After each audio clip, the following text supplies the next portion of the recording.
जोधपुर नामक गांव में विमला अपने 2 बच्चे सोनू और गीता के साथ अपने मायके में रहती थी, क्योंकि कुछ समय पहले विमला के पति की सड़क दुर्घटना में मृत्यु हो गई थी, जिस कारण उसके ससुराल वालों ने उसे घर से निकाल दिया था और तब से विमला अपनी माँ के घर ही रहा करती थी।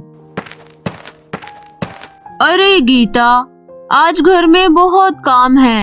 आज तुझे स्कूल जाने की कोई जरूरत नहीं है। लेकिन नानी, आज स्कूल में मेरे टेस्ट है। अरे, एक दिन स्कूल नहीं जाएगी तो कौन सी तेरी कलेक्टर की पढ़ाई छूट जाएगी। वैसे भी मैं देख रही हूँ आजकल तू बड़ी ढीठ हो गई है। अपनी नानी की बातें सुनकर गीता नाराज हो जाती है और अपनी माँ के पास जाकर सारी बात बताती है, परंतु विमला भी लाचारी के कारण उल्टा गीता को ही सुनाती है। अरे गीता, इतनी छोटी सी बात पर मुंह फुलाने की क्या जरूरत है। नानी बिल्कुल सही ही तो कह रही है। लड़कियों को तो घर के काम का सीखना चाहिए। अरे विमला, तेरे लाड प्यार ने ही इसे बिगाड़ रखा है। अच्छा, अब मेरे पूजा का समय हो गया है। अब मैं पूजा करने जा रही हूँ। इतना कहकर विमला की माँ वहाँ से चली जाती है। इस तरह विमला की माँ और विमला गीता को घर के कामों में ही लगा कर रखते थे। कुछ दिनों बाद सोनू और गीता के 12वीं का रिजल्ट आता है। दोनों बच्चे नानी को अपना अपना रिजल्ट दिखाते हैं। नानी सोनू का रिजल्ट देखकर बहुत खुश हो जाती है। शाबाश मेरे लाल, तू तो बड़े अच्छे नंबरों से पास हुआ है। तभी गीता कहती है, नानी, मैं भी अच्छे नंबरों से पास हुई हूँ।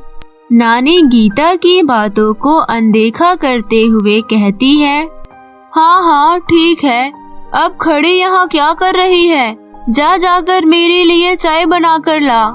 गीता उदास होकर चाय बनाने के लिए किचन में चली जाती है।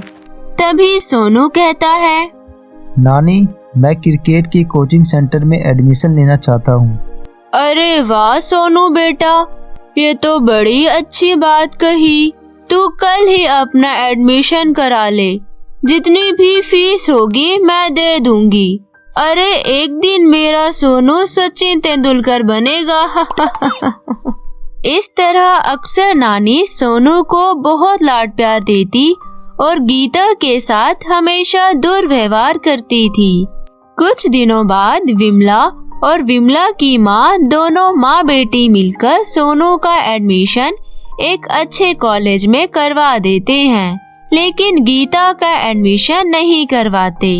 इस बात से नाराज होकर गीता अपनी नानी से कहती है, लेकिन नानी, मुझे भी अपनी आगे की पढ़ाई करनी है। अरे क्या करेगी आगे की पढ़ाई लिखाई करके? तेरा इतना खर्चा कौन उठाएगा? आखिर तुझे जाना तो पराई घर ही है। इतना पढ़ लिख कर क्या करेगी? आज से ये पढ़ाई का भूत अपने सर से उतार दे।